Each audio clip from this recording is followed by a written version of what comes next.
हरिः ओम् आपादमौलिपर्यन्तं गुरूणामाकृतिं स्मरेत् तेन विघ्नाः प्रणश्यन्ति सिद्ध्यन्ति च मनोरथाः। श्रीगुरुभ्यो नमः। परमगुरुभ्यो नमः। श्रीमदानन्दतीर्थभगवत्पादाचार्यगुरुभ्यो नमः। मन्मनोभीष्टवरदं सर्वाभीष्टफलप्रदं पुरन्दरगुरुं वन्दे दासश्रेष्ठं दयानिधिं विद्याविनयसम्पन्नं शान्तादिगुणब्रह्मितं सशास्त्रप्रवचनासक्ता निलमिलार्यन् गुरून् भजे। पृथ्वीमण्डलमध्यस्याः पूर्णबोधमतानुगाः वैष्णवाः विष्णुहृदयाः तानमस्ये गुरुमम। हरिः ಓಂ ಶ್ರೀಶಃ ಪಾಹಿ. ಅನಂತಕೋಟಿ ಬ್ರಹ್ಮಾಂಡ ಎಂಬುದು ಶ್ರೀ ಪುರಂದರದಾಸರು ರಚಿಸಿದ 180 ಗದ್ಯಗಳು, ಶಾಸ್ತ್ರ ಪ್ರಮೇಯಗಳು. 82ರಿಂದ 92 10 ಗದ್ಯಗಳು ವರದರು ಎಂದು ಪ್ರಸಿದ್ಧಿಯಾಗಿದೆ. ಅಕ್ರೂರ ವರದ, ಅಂಬರೀಷ ವರದ, ನಾರದ ವರದ, ಪ್ರಹ್ಲಾದ ವರದ, ಗಜೇಂದ್ರ ವರದ, ಮುಚುಕುಂದ ವರದ, ಧ್ರುವ ವರದ, ವಿಭೀಷಣ ವರದ, ಪುಂಡರೀಕ ವರದ, ಪರಾಶರ ವರದ. ವರದ ಎಂಬುದು ಭಗವಂತನ ನಾಮಧೇಯ. ವರದರು ಅಂದರೆ ಭಗವಂತನಿಂದ ಅನುಗ್ರಹಿತರಾದವರು. ಅನುಗ್ರಹಿತರಾಗಬೇಕಾದರೆ ನಾವು ಏನು ಮಾಡಬೇಕು? ಭಗವಂತನ ಆರಾಧನೆ ಮಾಡಬೇಕು. ಭಗವಂತನ ಆರಾಧನೆಗೆ ಭಗವಂತ ಎಲ್ಲಿ ಸಿಗುತ್ತಾನೆ? ನಮ್ಮ ಹೃದಯದಲ್ಲೇ ಸಿಗುತ್ತಾನೆ ಎಂಬುದು ತಾತ್ಪರ್ಯ. ನಾವು ಅದನ್ನು 3 ರೂಪದಲ್ಲಿ ನೋಡುತ್ತಿದ್ದೆವು: ಮೂಲೇಶ, ಅಗ್ರೇಶ, ಪ್ರಾದೇಶ ಎಂದು. ಅದರ ಬಗ್ಗೆ ಮುಂದಿನ ಉಪನ್ಯಾಸವನ್ನು ನೋಡೋಣ. ಹೃದಯೇ ತ್ರೀಣಿ ರೂಪಾಣಿ ಉದಿತಾನಿ ತತ್ರ ಕಿಂ ಬಿಂಬರೂಪಂ ಇತಿ ಚೇತ್ ಕರ್ಣಿಕಾ ಅಗ್ರಸ್ಥಿತಂ ಇತಿ ವದಾಮಃ. ಸುತ್ಪ್ರಾಪ್ತಸ್ಯ ಲಿಂಗಾನ್ ಪ್ರಾಜ್ಞಸ್ಯೈವ ಸುತ್ಪ್ರಾಪ್ಯತ್ವಂ ಪ್ರಮಿತಂ. ಹೃದಯದಲ್ಲಿ 3 ರೂಪಗಳಿರುತ್ತದೆ. ಇವುಗಳಲ್ಲಿ ಬಿಂಬರೂಪ ಯಾವುದು ಅಂದರೆ ಕರ್ಣಿಕಾಗ್ರದಲ್ಲಿ ಇರತಕ್ಕ ರೂಪವೇ ಬಿಂಬ ಎಂದು ಹೇಳ್ತಾರೆ. ಸುಷುಪ್ತಿಯಲ್ಲಿ ಅವನನ್ನೇ ಎಲ್ಲ ಜೀವರು ಹೊಂದುತ್ತಾರೆ. ಈ ಸುಷುಪ್ತಿ ಪ್ರಾಪ್ತ ಲಿಂಗದಿಂದ ಸುಷುಪ್ತಿಯಲ್ಲಿ ಜೀವರು ಪರಮಾತ್ಮನ ಹೊಂದುತ್ತಾರೆ ಎಂಬುದರಿಂದ ಅವನೇ ಬಿಂಬನೆಂದು ಕಂಡುಬರುತ್ತದೆ. ಮತ್ತು ಪ್ರಾಜ್ಞನಿಗೆ ಸುಷುಪ್ತಿ ಪ್ರಾಪ್ಯತ್ವ ಪ್ರಮಿತವಾಗಿದೆ. ಆ ಪ್ರಾಜ್ಞನೇ ಬಿಂಬನು. ಹೃದಯೇ ತ್ರೀಣಿ ರೂಪಾಣಿ ಉದಿತಾನಿ ತತ್ರ ಕಿಂ ಬಿಂಬರೂಪಮಿತಿ ಚೇತ್ ಕರ್ಣಿಕಾಗ್ರಸ್ಥಿತಂ ಇತಿ ವದಾಮಃ. ಸುತ್ಪ್ರಾಪ್ಯತ್ವಂ ಲಿಂಗಾನ್ ಪ್ರಾಜ್ಞಸ್ಯೈವ ಸುತ್ಪ್ರಾಪ್ಯತ್ವಂ ಪ್ರಮಿತಂ. ಈ ರೀತಿ ಹೇಳಿದಾಗ ಕಾಟಕ ಉಪನಿಷತ್ ಭಾಷ್ಯದಲ್ಲಿ ಶ್ರೀಮದಾನಂದ ತೀರ್ಥರು ನಮಗೆ ಅನುಗ್ರಹಿಸಿದ್ದಾರೆ. ಕಿಂಚ ಕಾಟಕ ಭಾಷ್ಯೆ ದೇಹಾಂಗುಷ್ಟಮಿತೋ ದೇಹೆ ಜೀವಾಂಗುಷ್ಟಮಿತೋ ಹೃದಿ ಜೀವಸ್ಯ ಸ್ವತ ವಿಜ್ಞೇಯ ಜೀವಾದ್ಭೇದೇನ ಮುಕ್ತಯೇ ಇತಿ ತಸ್ಯೈವ ಮೋಕ್ಷಾರ್ಥಂ ಜ್ಞೇಯತ್ವ ಮುಚ್ಯತೆ. ಕಾಟಕ ಭಾಷ್ಯದಲ್ಲಿ ದೇಹಾಂಗುಷ್ಟನಾದವನು ದೇಹದಲ್ಲಿದ್ದಾನೆ, ಜೀವಾಂಗುಷ್ಟನಾದವನು ಹೃದಯದಲ್ಲಿದ್ದಾನೆ. ಜೀವನು ಈ ಹರಿಯನ್ನು ತನ್ನಿಂದ ಭಿನ್ನನು ಎಂದು ತಿಳಿದರೆ ಮೋಕ್ಷವಾಗುತ್ತದೆ. ಹೀಗೆ ಹೃದಯದಲ್ಲಿದ್ದ ಪ್ರಾಜ್ಞನಿಗೆ ಮೋಕ್ಷಾರ್ಥ ಜ್ಞೇಯತ್ವ ಹೇಳಿದೆ. ಮೋಕ್ಷ ಆಗುವುದರ ಸಲುವಾಗಿ ತಿಳಿಯಬೇಕು ಎಂದು ಹೇಳಿದೆ. ಇಲ್ಲಿ ಕಾಟಕ ಉಪನಿಷತ್ತನ್ನು ಪ್ರಸ್ತಾಪನೆ ಮಾಡಿರುವುದರಿಂದ ನಾವು ಕಾಟಕ ಉಪನಿಷತ್ತಿನ ಬಗ್ಗೆ ಕಿಂಚಿತ್ ಮಾಹಿತಿಯನ್ನು ತಿಳಿಯಬೇಕು. ಕಾಟಕ ಉಪನಿಷತ್ ಎಂಬುದು ದಶೋಪನಿಷತ್ತಿನಲ್ಲಿ ಒಂದಾಗಿದೆ. ಇದನ್ನು ಶ್ರೀಮದಾನಂದ ತೀರ್ಥರು ಭಾಷ್ಯವನ್ನು ಬರೆದಿರುತ್ತಾರೆ. ಕಾಟಕ ಉಪನಿಷತ್ತಿನಲ್ಲಿ ಮುಖ್ಯವಾಗಿ ನಾವು ತಿಳಿಯಬಹುದಾಗಿರತಕ್ಕಂಥ ವಿಷಯ ಏನಪ್ಪ ಅಂದರೆ, ಜೀವ ಮತ್ತು ಪರಮಾತ್ಮ ಭಿನ್ನನಾಗಿದ್ದಾನೆ ಮತ್ತು ಜೀವನಲ್ಲಿ ಭಗವಂತ ಹೃದಯದಲ್ಲಿ ಸ್ಥಿತನಾಗಿದ್ದಾನೆ. ಇದನ್ನು ಯಮಧರ್ಮರಾಜರೇ ನಚಿಕೇತನಿಗೆ ಉಪದೇಶ ಮಾಡಿದರು. ಈ ಉಪದೇಶ ಮಾಡಿದ ಭಾಗದಲ್ಲಿ ಯಾವ ನಚಿಕೇತನು ಅನೇಕ ಪ್ರಶ್ನೆಗಳನ್ನು ಕೇಳ್ತಾನೆ. ಕೇಳಿದಾಗ ಯಮಧರ್ಮರಾಜರೇ ಅವರಿಗೆ ಬಹಳ ಇಷ್ಟಪಟ್ಟು ಭಗವಂತನ ವಿಷಯವಾಗಿ ಅವರಿಗೆ ತಿಳಿಸ್ಕೊಡ್ತಾರೆ. ಎಲ್ಲರಿಗೂ ಕರ್ಮವನ್ನು ನೋಡಿ ಶಿಕ್ಷಿಸುವನು ಯಾವ ಯಮಧರ್ಮರಾಜ. ಅವನೇ ನಚಿಕೇತನ ಕುರಿತು ಸಕಲ ಸಜ್ಜನರಿಗೆ ಭಗವಂತನ ಹೇಗೆ ಉಪಾಸನೆ ಮಾಡಬೇಕು, ಎಲ್ಲಿ ಉಪಾಸನೆ ಮಾಡಬೇಕು ಎಂಬುದನ್ನು ತಿಳಿಸಿಕೊಟ್ಟಿದ್ದಾರೆ. ಆದ್ದರಿಂದ ಈ ಕಾಟಕ ಉಪನಿಷತ್ತು ಎಂಬತಕ್ಕಂಥದ್ದು ಅತ್ಯಂತ ಪ್ರಮುಖವಾಗಿರುತ್ತೆ. ಈ ಕಾಟಕೋಪನಿಷತ್ತು ಕೃಷ್ಣ ಯಜುರ್ವೇದಕ್ಕೆ ಸೇರಿರುತ್ತೆ. ಇದರಲ್ಲಿ 2 ಅಧ್ಯಾಯ ಇದೆ. ಪ್ರತಿ ಅಧ್ಯಾಯದಲ್ಲೂ 3 ವಲ್ಲಿಗಳಿದೆ. ಮಧ್ವಾಚಾರ್ಯ ರಚಿಸಿರುವ ಭಾಷ್ಯದ ಆದ್ಯ ಪದ್ಯದಲ್ಲಿ ಇದೆ, ನಮೋ ಭಗವತೆ ತಸ್ಮೈ ಸರ್ವತಃ ಪರಮಾಯತೆ ಸರ್ವ ಪ್ರಾಣಿ ಹೃದಯಸ್ಥಾಯ ವಾಮನಾಯ ನಮೋ ನಮಃ. ಮಂಗಳ ಶ್ಲೋಕದಲ್ಲೇ ಶ್ರೀಮದಾನಂದ ಉತ್ತರವನ್ನು ಹೇಳ್ತಾ ಇದ್ದಾರೆ. ಸರ್ವ ಪ್ರಾಣಿ ಹೃದಯಸ್ಥಾಯ ಎಂದು ಹೇಳಿ, ಸರ್ವೋತ್ತಮನಾದ ಸರ್ವ ಪ್ರಾಣಿಗಳ ಹೃದ್ಗತನಾದ ಭಗವಂತನಾದ ವಾಮನ ದೇವರಿಗೆ ನಮಸ್ಕಾರವು. ಆದ್ದರಿಂದ ಕಾಟಕ ಉಪನಿಷತ್ತಲ್ಲಿ ನಮ್ಮ ಹೃದಯದಲ್ಲಿ ಸ್ಥಿತನಾದ ಯಾವ ನಾವು ಮೂಲೇಶ, ಅಗ್ರೇಶ, ಪ್ರಾದೇಶ ಎಂದು ಹೇಳುತ್ತೇವೆ, ಅವರು ಎಲ್ಲಿರ್ತಾರೆ ಅಂದರೆ ನಮ್ಮ ಹೃದಯದಲ್ಲಿರುತ್ತಾರೆ ಎಂಬುದನ್ನು ಕಾಟಕೋಪನಿಷತ್ತಲ್ಲಿ ಹೇಳಿದೆ. ಅದನ್ನು ಶ್ರೀಮದಾನಂದ ತಮ್ಮ ಮಂಗಳ ಶ್ಲೋಕದಲ್ಲಿ ತಿಳಿಸಿಕೊಟ್ಟು ಬಿಟ್ಟಿದ್ದಾರೆ. ಭಾಷ್ಯದ ಆದ್ಯ ಪದ್ಯ ಉಪನಿಷತ್ತಲ್ಲಿ ಪ್ರತಿಪಾದ್ಯನಾದ ಪ್ರಮೇಯವನ್ನು ಸೂಚಿಸುತ್ತದೆ. ಆದ್ಯ ಪದ್ಯದ ಅನಂತರದಲ್ಲಿ ಭಾಷ್ಯದಲ್ಲಿ ಉದಾಹರಿತವಾದ ಬ್ರಹ್ಮಸಾರ ಗ್ರಂಥದ ವಾಕ್ಯ ಹೀಗೆ ಲಿಖಿತವಾಗಿದೆ. ಅಗ್ನೌ ವಿಷ್ಣು ಸದಾ ಜಾಯಂ ಶ್ರೀಶೋಗ್ನಿ ನಾಚಿಕೇತಕಂ ಯಶ್ಚಾಯಾತತು ಪ್ರಾಪ್ಯಂ ಸ್ವರ್ಗಂ ತತ್ರ ಭಯಾತಿಗಃ ಉಷ್ಯಮನ್ವಂತರಂ ಕಾಲಂ ಅಮೃತತ್ವಂ ಭಜೇತ್ ಕ್ರಮಾತ್. ಅಗ್ನಿಯಲ್ಲಿ ವಿಷ್ಣು ಸದಾ ಧ್ಯಾನ ಮಾಡುತ್ತಾ 3 ಸಲ ನಾಚಿಕೇತ ಅಗ್ನಿಯನ್ನು ಯಾರು ಚಯನ ಮಾಡುತ್ತಾರೆಯೋ ಆತನು ಸ್ವರ್ಗವನ್ನು ಪಡೆದು ಅಲ್ಲಿ ನಿರ್ಭಯನಾಗಿ ಮನ್ವಂತರ ಕಾಲ ವಾಸ ಮಾಡಿ ಮೋಕ್ಷವನ್ನು ಪಡೆಯುತ್ತಾನೆ ಎಂದು ತಿಳಿಸಿಕೊಟ್ಟಿದ್ದಾರೆ. ಈ ನಚಿಕೇತ ಉಪಾಖ್ಯಾನ ಎಂಬುದೇನು? ವಾಜಸೇನ ತೃಪ್ತರಾದ ಉದ್ದಾಲಕ ಸರ್ವದ ದಕ್ಷಿಣೆಯನ್ನು ಕೊಡುತ್ತಿರುವ ಸಂದರ್ಭದಲ್ಲಿ ಆತನ ಪುತ್ರರಾದ ನಚಿಕೇತ ಪಿತೃಗೆ ವಿರುದ್ಧವಾದ ಭಾಷಣ ಮಾಡಲು ತಂದೆ ಕುಪಿತನಾಗಿ ಮಗನಿಗೆ ಮೃತನಾಗುವೆಂಬ ಶಾಪ ಹೇಳಿಕೊಡ್ತಾನೆ. ಅನಂತರಲ್ಲಿ ನಚಿಕೇತ ಯಮನನ್ನು ಕುರಿತು ಹೋಗಿ ಯಮನ ಪತ್ನಿಯಿಂದ ಪೂಜಿತನಾದರೂ ಅಜ್ಞಾತಿಗಳನ್ನು ಸ್ವೀಕರಿಸುತ್ತಿರಲು ಯಮನ ಬಂದು ಬ್ರಹ್ಮಚಾರಿಯಾದ ನಚಿಕೇತನ ಪೂಜಿಸಿ 3 ವರವನ್ನು ಕೊಟ್ಟನು. ಆ ವರತ್ರಯದಲ್ಲಿ ಮೊದಲನೆಯದು ಪಿತೃಸೌಮನಸ್ಯ, 2ನೇದು ನಚಿಕೇತ ಅಗ್ನಿ ನಾಮದಾನವು, 3ನೇವರು ಮುಕ್ತರುಗಳಲ್ಲಿ ಸ್ಥಿತನಾದ ವಿಷ್ಣು ರೂಪ ಬೋಧನೆ. ಭಗವತ್ ಸ್ವರೂಪ ಜ್ಞಾನ ಮುಕ್ತಿದಾಯಕವಾಗಿದೆ. ಕಾಟಕ ಉಪನಿಷತ್ತಲ್ಲಿ ವಿಷ್ಣು ಸರ್ವೋತ್ತಮತ್ವ ವಿಶೇಷವಾಗಿ ಹೇಳಿದ್ದಾರೆ.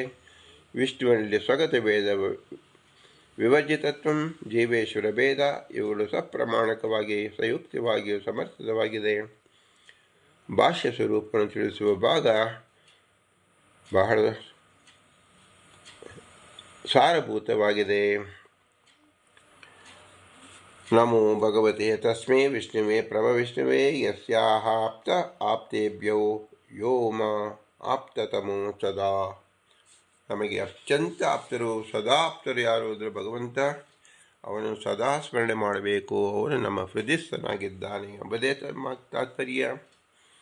ಈ ನಚಿಕೇತ ಅಗ್ನಿಯಲ್ಲಿರ್ತಕ್ಕಂಥ ಒಂದು ಪ್ರಶ್ನೆ ಏನು? ಹೃದಯದಲ್ಲಿ ಉಪಾಸನಾದ ಭಗವಂತನ ಪರಿಣಾಮ ಹೇಗಿದೆ? ಪರಿಮಾಣ ಅಂದರೆ ಅಳತೆ ಹೇಗಿದೆ ಎಂದು ಕೇಳುವಾಗ ಉಪನಿಷತ್ತು ಹೇಳುತ್ತದೆ, ಅಂಗುಷ್ಟ ಮಾತ್ರ ಪುರುಷಃ ಮಜ್ಜ ಆತ್ಮನಿ ತಿಷ್ಠತಿ ಈಶಾನೋ ಭೂತಭವ್ಯಸ್ಯ ನ ತಥೋ ವಿಜಗುಪ್ಸತೆ ಏತದ್ವೈತತ್. ಹಿಂದೆ ಜನಿಸಿರುವ ಮುಂದೆ ಜನಿಸಲಿರುವ ಎಲ್ಲ ಪದಾರ್ಥಗಳಿಗೂ ಪ್ರೇರಕನಾದ ಭಗವಂತನು ಪ್ರತಿಯೊಬ್ಬ ಜೀವನ ಹೃದಯದಲ್ಲಿ ಅಂಗುಷ್ಟಗಾತ್ರದ ಪರಿಮಾಣವುಳ್ಳವನಾಗಿರುತ್ತಾನೆ. ಹೃದಯದಲ್ಲಿರುವ ಆ ಭಗವಂತನು ಪ್ರೇರಕನೆಂದು ತಿಳಿದಿರುವಂತಲೇ ಜ್ಞಾನಿಯು ತನ್ನನ್ನು ರಕ್ಷಿಸಿಕೊಳ್ಳಲು ಪ್ರಯತ್ನಿಸುವುದಿಲ್ಲ. ಭಗವಂತನೇ ಇದು ರಕ್ಷಣೆ ಮಾಡ್ತಾ ಇದ್ದಾನೆ. ಆದ್ದರಿಂದ ನಮ್ಮ ರಕ್ಷಣೆ ನಾವು ಮಾಡತಕ್ಕಂಥದ್ದು ಹೇಳಿತನ. ಏಕೆಂದರೆ ಭಗವಂತನ ಒಳಗಡೆ ಇದ್ದಾನೆ. ಹೇಗೆ ಇಂದ್ರಜಿತ್ತು ಹನುಮಂತನಿಗೆ ಬ್ರಹ್ಮಾಸ್ತ್ರ ಪ್ರಯೋಗ ಮಾಡಿ ಮತ್ತೆ ತನ್ನ ದಾರಗಳಿಂದ ಸುತ್ತಿದಾಗ ಬ್ರಹ್ಮಾಸ್ತ್ರಿಗೆ ಅವಮರ್ಯಾದೆಯಾಯಿತು, ಹಾಗೆ ಭಗವಂತ ನಮ್ಮಲ್ಲೇ ಇದ್ದಾನೆ. ಅವನು ನಮ್ಮ ರಕ್ಷಣೆ ಮಾಡುತ್ತಾ ಇದ್ದಾನೆ. ಅದನ್ನು ನಾವು ನೆನೆಸಿಕೊಳ್ಳದೆ ನಾವು ಬೇರೆ ರಕ್ಷಣೆಗಾಗಿ ವಸ್ತ್ರವನ್ನು ತೊಡುವುದಾಗಲಿ, ಬೇರೆ ಅಸ್ತ್ರವನ್ನು ತೊಡುವುದಾಗಲಿ, ಬೇರೆ ಪೋಷಾಕವನ್ನು ಹಾಕುವುದಾಗಲಿ ಎಲ್ಲವೂ ಅವಮಾನ ಮಾಡಿದಂತೆ ಎಂದರ್ಥ. ಭಗವಂತ ಸರ್ವವ್ಯಾಪ್ತನಾಗಿದ್ದಾನೆ. ಹೀಗಿರುವಾಗ ಅಂಗುಷ್ಟ ಮಾತ್ರ ಪರಿಣಾಮ ಉಳ್ಳನಾಗಿದ್ದಾನೆ ಎಂಬ ಮಾತು ಹೇಗೆ ಸಂಗತವಾಗತ್ತೆ ಅನ್ನೋ ಪ್ರಶ್ನೆ ಬರುವುದು ಸ್ವಾಭಾವಿಕ. ಅದಕ್ಕೆ ಉತ್ತರ ಮಧ್ಯೆ ಆತ್ಮನೇ ತಿಷ್ಠತಿ. ಜೀವನ ಹೃದಯದಲ್ಲಿದ್ದಾನೆ ಎಂದರ್ಥ. ಹೃದಯವು ಅಂಗುಷ್ಟದಷ್ಟು ದೊಡ್ಡದಾಗಿರುವುದರಿಂದ ಹೃದಯದಲ್ಲಿರುವ ಭಗವಂತನು ಅಂಗುಷ್ಟ ಗಾತ್ರದಲ್ಲಿ ಅಭಿವ್ಯಕ್ತನಾಗಿರುತ್ತಾನೆ. ಅಥವಾ ಹೃದಯದಲ್ಲಿ ಅವನು ಅಂಗುಷ್ಟ ಗಾತ್ರ ಪರಿಮಾಣವು ಉಳ್ಳವು ಎಂದರೆ ಅವನಿಗಿರುವ ಹೃದಯವು ಆ ಪರಿಮಾಣ ಉಳ್ಳದ್ದೆಂದರ್ಥ. ಅಂಗುಷ್ಟ ಮಾತ್ರೋ ಪುರುಷಃ ಜ್ಯೋತಿ ವಾ ಧೂಮಕಃ ಈಶಾನಃ ಭೂತಭವ್ಯ ಸ ಏವಾಜ್ಯ ಸಾ ಊಶ್ವ ಏತದ್ವೈತತ್. ಹೃದಯದಲ್ಲಿ ಹೆಬ್ಬೆರಳಿನಷ್ಟು ಪರಿಮಾಣದಿಂದ ಇರುವ ಧೂಮರಹಿತವಾದ ಜ್ಯೋತಿಯಂತೆ ಪ್ರಕಾಶಮಾನನಾದ ಪೂರ್ಣ ಷಡ್ಗುಣನಾದ ಭಗವಂತನೇ ಹಿಂದೆ ಜನಿಸಿರುವ ಮತ್ತು ಮುಂದೆ ಜನಿಸಲಿರುವ ಎಲ್ಲಕ್ಕೂ ನಿಯಾಮಕ. ಅವನು ಇಂದೂ ಇದ್ದಾನೆ, ನಾಳೆಯೂ ಇರುತ್ತಾನೆ, ಅನಾದಿ ನಿತ್ಯನಾಗಿದ್ದಾನೆ. ನಚಿಕೇತ, ನೀನು ಕೇಳಿದ ಪ್ರಶ್ನೆಗೆ ಇದೇ ಉತ್ತರಪ್ಪ, ಇದೇ ಭಗವಂತನ ಸ್ವರೂಪ ಎಂದು ಹೇಳಿ ಯಮದೇವರೇ ನಚಿಕೇತನಿಗೆ ತಿಳಿಸಿಕೊಟ್ಟಿದ್ದಾರೆ. ಇದರಿಂದ ನಮಗೆ ಅತಿ ಸುಂದರವಾಗಿ ಅರ್ಥವಾಗುವುದೇನೆಂದರೆ ಭಗವಂತ ನಮ್ಮ ರಕ್ಷಕನಾಗಿ ನಮ್ಮ ಹೃದಯದಲ್ಲಿದ್ದಾನೆ. ನಮ್ಮ ಹೃದಯ ಎಂಬತಕ್ಕಂಥದ್ದು ದೇಹದ ಅಂಗುಷ್ಟ ಪರಿಮಾಣದಲ್ಲಿರುತ್ತದೆ. ಭಗವಂತ ಬಿಂಬರೂಪನಾಗಿ ಆ ಹೃದಯದಲ್ಲಿರತಕ್ಕಂಥ ಜೀವನ ಅವನ ಅಂಗುಷ್ಟ ಗಾತ್ರದಲ್ಲಿ ಪರಿಮಾಣದಲ್ಲಿ ಇರುತ್ತಾನೆ ಅಂತ ನಾವು ತಿಳಿಯಬೇಕು. ಜೀವನ ಸ್ವರೂಪ ಅತ್ಯಂತ ಸೂಕ್ಷ್ಮವಾದುದು.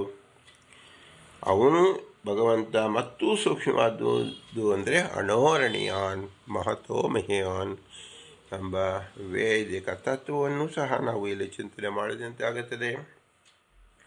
ಯಾವುದು ಅತ್ಯಂತ ಅಣುವು ಅದು ನಾಶವಾಗುವುದಿಲ್ಲ ಎಂಬುದು ಎಲ್ಲರಿಗೂ ವಿಜ್ಞಾನದಲ್ಲೂ ಸಿದ್ಧವಾಗಿದೆ, ಜ್ಞಾನದಲ್ಲೂ ಸಿದ್ಧವಾಗಿದೆ. ಆದ್ದರಿಂದ ಜೀವನಿಗೂ ನಾಶವಿಲ್ಲ, ಭಗವಂತನಿಗೂ ನಾಶ ಇಲ್ಲವೇ ಇಲ್ಲ. ಭಗವಂತ ಸ್ವತಂತ್ರನಾದಿಂದ ಯಾವ ನಾಶ ದೋಷಗಳಿಂದ ದೂರನಾಗಿದ್ದಾನೆ. ಜೀವನ ಸೂಕ್ಷ್ಮನಾಗಿದ್ದರೂ ಅವನ ನಿತ್ಯತ್ವವು ಭಗವಂತನ ಅಧೀನದಲ್ಲಿದೆ. ಆದ್ದರಿಂದ ಭಗವಂತ ಜೀವನ ಹೃದಯದಲ್ಲಿ ವಾಸ ಮಾಡಿದ್ದಾನೆ. ಅವನು ಯಾವ ರೂಪದಲ್ಲಿ ವಾಸ ಮಾಡಿದ್ದಾನೆ ಎಂಬುದಕ್ಕೆ ಶ್ರೀ ಪುರಂದರದಾಸರು ವರದ ಶಬ್ದದಿಂದ ಕ್ರೂರ ವರದ, ಅಂಬರೀಷ ವರದ, ನಚಿಕೇತ ಅಂತ ಹೇಳಿರುವಾಗ ನಾವು ಈ ವರದ ಶಬ್ದದಿಂದ ಏನು ತಿಳಿಯಬೇಕು? ಭಗವಂತ ನಮ್ಮಲ್ಲಿ ಮೂಲೇಶನಾಗಿ, ಅಗ್ರೇಶನಾಗಿ, ಪ್ರಾದೇಶನಾಗಿ ಇರುತ್ತಾನೆ. 3 ರೂಪದಿಂದ ಇರುತ್ತಾನೆ. ನಾವು ಇವನು ಸದಾ ಚಿಂತಿಸಬೇಕು. ನಾವು ಎಲ್ಲೋ ಹೋಗಿ ಬಾಹ್ಯದಲ್ಲಿ ಚಿಂತನೆ ಮಾಡಿದರೆ ಅದು ಮೋಕ್ಷಕ್ಕೆ ಪರಿಣಾಮಕಾರಿಯಾಗುವುದಿಲ್ಲ ಎಂಬುದು ನಾವು ಹಿಂದಿನ ಉಪನ್ಯಾಸದಲ್ಲಿ ವಿಸ್ತಾರವಾಗಿ ತಿಳಿದಿದ್ದೇವೆ. ಬೃಹದಾರಣ್ಯಕೋಪನಿಷತ್ತಿನಿಂದ, ಈಗ ಕಾಟಕೋಪನಿಷತ್ತಿನಿಂದ ಭಗವಂತನ ಸ್ಥಾನಮಾನ, ಭಗವಂತನ ಪರಿಮಾಣ ಎರಡೂ ಸಹ ತಿಳಿಸಿಕೊಟ್ಟಿದ್ದಾರೆ. ಯಾಕೆ ಇಷ್ಟು ವಿಸ್ತಾರವಾಗಿ ನಾವು ತಿಳಿಯಬೇಕೆಂದರೆ ಇದು ನಮ್ಮ ಸ್ಥಿತಿ, ಇದು ನಮ್ಮ ವಸ್ತುಸ್ಥಿತಿ. ನಾವು ಇದನ್ನು ಎಷ್ಟು ಚೆನ್ನಾಗಿ ತಿಳಿದುಕೊಂಡರೆ ನಮಗೆ ಇದರ ಪ್ರಯೋಜನವಿದೆ. ಎಲ್ಲರ ಹೃದಯದಲ್ಲಿರ್ತಕ್ಕಂಥ ಭಗವಂತ ಅವನೇ ನಮ್ಮ ಬಿಂಬರೂಪ.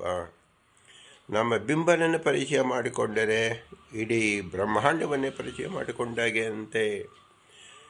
ಇಡೀ ಬ್ರಹ್ಮಾಂಡವನ್ನು ನಾವು ಪರಿಚಯ ಮಾಡಿಕೊಳ್ಳುವುದು ಸಾಧ್ಯವಿಲ್ಲ. ಏಕದೇಶದಲ್ಲಿ ಅನೇಕ ಸಹಸ್ರ ಜನ್ಮಗಳಿಂದ ನಾವು ಸಾಧಿಸಬಹುದು. ಆದರೆ ಒಂದೇ ಬಿಂಬನನ್ನು ನಾವು ಪರಿಚಯ ಮಾಡಿಕೊಂಡು ಬಿಟ್ಟರೆ ಸಕಲ ಬ್ರಹ್ಮಾಂಡ, ಇಂದಿನ ಬ್ರಹ್ಮಾಂಡವಲ್ಲ, ಅನಂತ ಬ್ರಹ್ಮಾಂಡವನ್ನು ನಾವು ಪರಿಚಯ ಮಾಡಿಕೊಂಡಂತೆ ಆಗುತ್ತದೆ. ಅದನ್ನು ಶ್ರೀ ಪುರಂದರದಾಸರು ಅನಂತ ಕೋಟಿ ಬ್ರಹ್ಮಾಂಡ ನಾಯಕ ಎಂದು ತಿಳಿಸಿದ್ದಾರೆ. ಪುರಂದರದಾಸರ ಯೋಗ್ಯತೆಯನ್ನು ನಾವು ಈ ಶಬ್ದದಿಂದ ತಿಳಿದುಕೊಳ್ಳಬಹುದು. ಕೇವಲ ಒಂದು ಬ್ರಹ್ಮಾಂಡದ ಜ್ಞಾನ ಅವರಿಗಿಲ್ಲ, ಅನಂತ ಬ್ರಹ್ಮಾಂಡದ ಜ್ಞಾನವನ್ನು ಹೊಂದಿದ್ದಾರೆ. ಅವರು ದೇವತಾ ಕಕ್ಷದಲ್ಲಿ ಬರುವುದರಿಂದ ಅವರು ನಾರದ ವರದ ಎಂಬತಕ್ಕಂಥದ್ದು ಮುಂದೆ ಬರುತ್ತದೆ. ಆಗ ಅದನ್ನು ನಾವು ವಿಶೇಷವಾಗಿ ಚಿಂತಿಸಬಹುದು. ಒಟ್ಟಿನಲ್ಲಿ ತಿಳಿಸಬೇಕಾದ ಏನು? ಬಿಂಬೋಪಾಸನೆ. ಬಿಂಬೋಪಾಸನೆಗೆ ಅತ್ಯಂತ ಮಹತ್ವವುಳ್ಳದ್ದು. ಇದನ್ನು ಶ್ರೀ ಪುರಂದರದಾಸರು ವರದ ಶಬ್ದದಿಂದ ತಿಳಿಸಿಕೊಟ್ಟಿದ್ದಾರೆ. ಇಂತಹ ಅಮೂಲ್ಯವಾದ ಜ್ಞಾನವನ್ನು ಒದಗಿಸಿರುವುದು ಈ ಮನುಷ್ಯ ಜನ್ಮದಲ್ಲಿರುವತಕ್ಕಂಥವ್ರಿಗೆ ಮಾತ್ರ ಸಾಧ್ಯ. ಮನುಷ್ಯ ಜನ್ಮ ಬಂದಿದ್ದು ನಮ್ಮ ತಂದೆ ತಾಯಿಗಳ ಅನುಗ್ರಹ ಕೃಪೆಯಿಂದ. ಆದ್ದರಿಂದ ಅವರ ಸ್ಮರಣೆ, ಅವರ ಕೃತಜ್ಞತೆಯಿಂದ ಅವರ ಸಹಾಯವನ್ನು ಸ್ಮರಿಸಬೇಕು. ಅವರ ಇರುವಿಕೆಗೆ ನೆರವಾದ ಗುರು ಹಿರಿಯರ ಸ್ಮರಣೆ ನಾವು ಸದಾ ಚಿಂತಿಸಬೇಕು. ತತ್ವಾಭಿಮಾನಿ ದೇವತೆಗಳು ನಮ್ಮ ಗುರು ಹಿರಿಯರಲ್ಲಿ, ನಮ್ಮ ತಂದೆ ತಾಯಿಯಲ್ಲಿ, ನಮ್ಮಲ್ಲೂ ಸಹ ಅದೇ ತತ್ವಾಭಿಮಾನಿ ದೇವತೆಗಳು ನಿಂತು ತಿಳಿಸುತ್ತಿದ್ದಾರೆ. ಯಾವ ಇಂದ್ರಚಂದ್ರ ದೇವೇಂದ್ರರಿಂದ ಗುರು ಹಿರಿಯಲ್ಲಿ ನಿಂತು ನುಡಿಸಿದ ಜ್ಞಾನವನ್ನೇ ತಂದೆ ತಾಯಿ ಮೂಲಕ ಹೊರಡಿಸಿದ ಜ್ಞಾನವೇ ನಮ್ಮಲ್ಲೂ ಸಹ ಅದೇ ತತ್ವಾಭಿಮಾನಿ ದೇವತೆಗಳು ನಮಗೆ ತಿಳಿಸುತ್ತಿದ್ದಾರೆ. ಈ ಕಂಟಿನ್ಯೂಟಿ ಅಂದರೆ ಪರಂಪರೆಯನ್ನು ನಾವು ಚೆನ್ನಾಗಿ ತಿಳಿದುಕೊಳ್ಳಬೇಕು. ಆದ್ದರಿಂದ ಭಗವಂತ ನಿಯಮಿಸಿರುವ ಈ ಅಭಿಮಾನಿ ದೇವತೆಗಳ ಶ್ರೇಷ್ಠತೆ, ಅವರ ಪ್ರಾಮುಖ್ಯತೆ ನಮಗೆ ತಿಳಿದು ಬರುತ್ತದೆ. ಆದರೆ ಭಗವಂತನ ವಿಶೇಷ ಆಜ್ಞಾ ಪ್ರಕಾರವಾಗಿ ಭಾರತೀಪತಿ ವಾಯುದೇವರು ಇವರೆಲ್ಲರಲ್ಲೂ ನಿಂತು ಭಗವಂತನ ಕೃತಿಯನ್ನು ನಡೆಸುತ್ತಿದ್ದಾರೆ. ಆದ್ದರಿಂದ ಅವರಿಗೆ ಮೂಲ ಗುರುಗಳಾಗಿ ನಾವು ಅವರಿಗೆ ನಮಸ್ಕರಿಸಲೇಬೇಕು. ಅವರ ಉಪಕಾರವನ್ನು ನಿರಂತರ ಸ್ಮರಿಸಬೇಕು. ಆಚಾರ್ಯ ಶ್ರೀಮದ್ ಆಚಾರ್ಯ ಸಂತು ಮೇ ಜನ್ಮ ಜನ್ಮನಿ ಎಂಬುದು ಇದೇ ಅರ್ಥವಾಗಿದೆ. ಇವರೆಲ್ಲರೂ ಅಸ್ವತಂತ್ರರು. ಸ್ವತಂತ್ರರಾದ ಭಗವಂತ ನಮ್ಮ ಬಿಂಬರೂಪಿಯಾಗಿರ್ತಂಥ ಲಕ್ಷ್ಮೀನಾರಾಯಣ ಮಾತ್ರ ಅವರೇ ಮೂಲೇಶ ಅಗ್ರೇಶ ಪ್ರಾದೇಶನಾಗಿರ್ತಕ್ಕಂಥವನು. ಅವನ ವಿಶೇಷ ಸ್ಮರಣೆ ಮಾಡುವುದು ಹೇಗೆ ಎಂದರೆ ಭೂಯಿಷ್ಠಾಂತೆ ನಮ್ಮ ಮುಕ್ತಿಮಿದೇಮ ಎಂದು ಹೇಳುವುದೇ ಆಗಿದೆ. ಆದ್ದರಿಂದ ನಾವು ವಿನಮ್ರವಾಗಿ ತಿಳಿಸೋಣ. ಮೂಲೇಶ ಅಗ್ರೇಶ ಪ್ರಾದೇಶನಿಗೆ ಭೂಯಿಷ್ಠಾಂತೆ ನಮ ಮುಕ್ತಿಮಿದೇಮ, ಭೂಯಿಷ್ಠಾಂತೆ ನಮ ಮುಕ್ತಿಮಿದೇಮ, ಭೂಯಿಷ್ಠಾಂತೆ ನಮ ಮುಕ್ತಿಮಿದೇಮ ಎಂದು ಹೇಳಿ ವಿನಮ್ರವಾಗಿ ನಮಿಸೋಣ. ಭಾರತೀಯರ ಮುಖ್ಯ ಪ್ರಾಣಾಂತರ ಶ್ರೀಕೃಷ್ಣ ಅರ್ಪಣಮಸ್ತು. ಹರಿ ಓಂ, ಹರಿ ಓಂ, ಹರಿ ಓಂ.